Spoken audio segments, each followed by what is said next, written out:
Hello, my digital planner friends and prayer Bible friends. Welcome back to another video.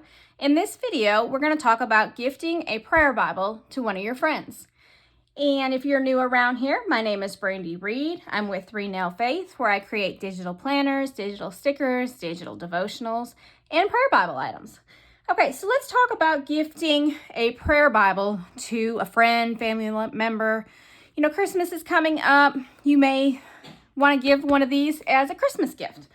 And so I wanted to talk about a few topics that will help you in creating this for your friend.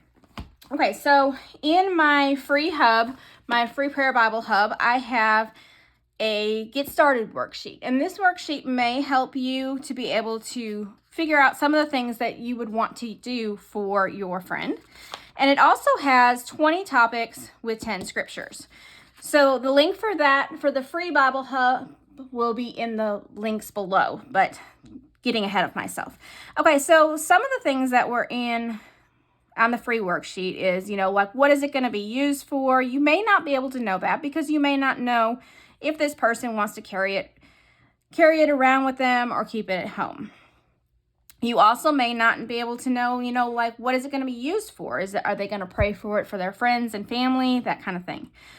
You may know what Bible translation they like if it's somebody that's close to you. You may know that, and that's a very important part of deciding on the prayer Bible, because if it's not a Bible that person is like a translation that is not comfortable to that person, then they probably won't use it because it makes it very hard to pray, the scriptures. The other thing you would need to think about is, do you want to do the compact size? Do you want to do maybe a slimline 6x9? And then one of the most important parts is to find the text size that will work. Now, if you have an older lady, you're going to want to make sure, or men, these can be made for men too, of course, you're going to want on the bigger side. If you have somebody maybe younger, maybe a teenager, you can usually use the smaller size. So that's very important to know. And then you're going to want to think about how to tab the Bible. Now, if it's somebody that's very organized or likes things in order, you're probably going to want to do the style that I do, is where it's lined up and everything is lined up. So that way, they can just, like this reds are all my healing verses. They're all right there. Like these white with orange are all my protections. So that way it makes it super easy for my organized brain to just go straight across. Now, if you have somebody that's not really, I don't want to say organized is a bad thing, but some of us are just like to keep things a little bit more organized than others. And that's perfectly fine. That God made us each individually. But so that you may be able to just do the tabs anywhere you want. So those are some of the things you're going to want to think about when you are picking out a Bible for your friend or family member. Now, the other thing you're going to want to think about is which topics are you going to pick. So there's 5, or actually I have 7 that I think every Bible should have, which is attributes, provision, forgiveness, temptation, protection, healing, and salvation. And I probably said that too fast, so I'm going to say them one more time, a little slower. So that's attributes, provision, forgiveness, temptation, protection, healing, and salvation. And the first 5 are from the Lord's Prayer. So that's why I definitely think those are very important to have in any Bible, because we want to follow the way Jesus taught us to preach, or taught us to pray, not preach. Sorry about that. Taught us to pray. So we definitely want those first 5, which is the attributes, provision, forgiveness, temptation, and protection. And then healing. Unfortunately, in the world that we live in, there's a lot of sick people. And even if that particular person is not sick, they're going to know somebody somewhere down the line that does need healing. So I think that one is very, very important. And the same with salvation. There's many lost souls out there. And to have scripture ready for them for that, I think is very important as well. Now, so that's 7 scriptures, or 7 topics.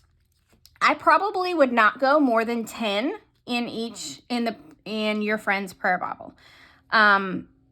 Because it may overwhelm them in the beginning. So I would just do 10. So of the other 3, I would think about maybe some of the things that they have personally talked to you about. Maybe they have talked to you about struggles that they personally are dealing with. I would put those in, and things like that. And then I would also only maybe do 5 scriptures per topic, because you don't want to you don't want to overwhelm them, especially if they're a new Christian. They may not be able to handle, excuse me, like I have all mine. Or maybe you like a whole bunch as well, but I don't want to overwhelm the person. Another option is to send them to the free hub that I have, because they can print off their own copy of the scriptures that I have listed in there, and maybe they want to add some more. Another thought is maybe give them some extra tabs so that as they find scriptures, they can add them themselves. And if you really want to go generous, a set of highlighters, or if you just use colored pencils or whatever you use on the Bible, maybe give them a set of that too. So that way they can continue to grow their Bible out as they go along. But I just think this is a wonderful Christmas idea, a birthday idea, Mother's Day gift, any of those kind of things. Or yes, of course, Father's Day gift if it's for a gentleman. Or even a graduation gift. Oh, that would be really good, like a high school graduation gift kind of thing. I really want to take, my daughter is going to be graduating this spring, and I want to take a Bible and have all of the people that come to like her party to sign their name and highlight their favorite verse in the Bible. I think that would be so precious. And I may even do a Bible like this for her, and then have them highlight in that one. I don't know. We'll see. But anyway, I'm getting a little off topic. Sorry about that. But I just think these are wonderful, wonderful gifts for our family, for friends, for loved ones, for those in your Bible study groups, any of those type of things. But I definitely would not go like this. I definitely would kind of keep it simple, kind of let them start off kind of slow, and that way you don't overwhelm them. And that way they can add as they go and as they want. Or they may come to you and be like, how can I add to this? Or leave that option available out there for them, and let them know how to pray the Bible, or give them some direction. There's several of us that have created videos out here showing how to use this. I think that would be a good thing to do as well. Or just show them, yourself. I just think these are just so blessing, and I just want everybody to have one. And I guess that's why I was thinking about Christmas gifts, because we're about on the Christmas season as I'm recording this. So, yeah, I just think it would just be a blessing so much to those that you love, friends, that kind of thing. So if you are going to make a prayer Bible for a friend, a family member, if you've already made one, let me know in the comments. I'm really curious if others are going to be doing this as well. And let me know your thoughts about how many verses you think they should be in a Bible to gift to somebody else. And if you liked this video, make sure you give it a thumbs up, subscribe to the channel, and I will see you in the very next video. Have a wonderful, blessed day. Bye-bye.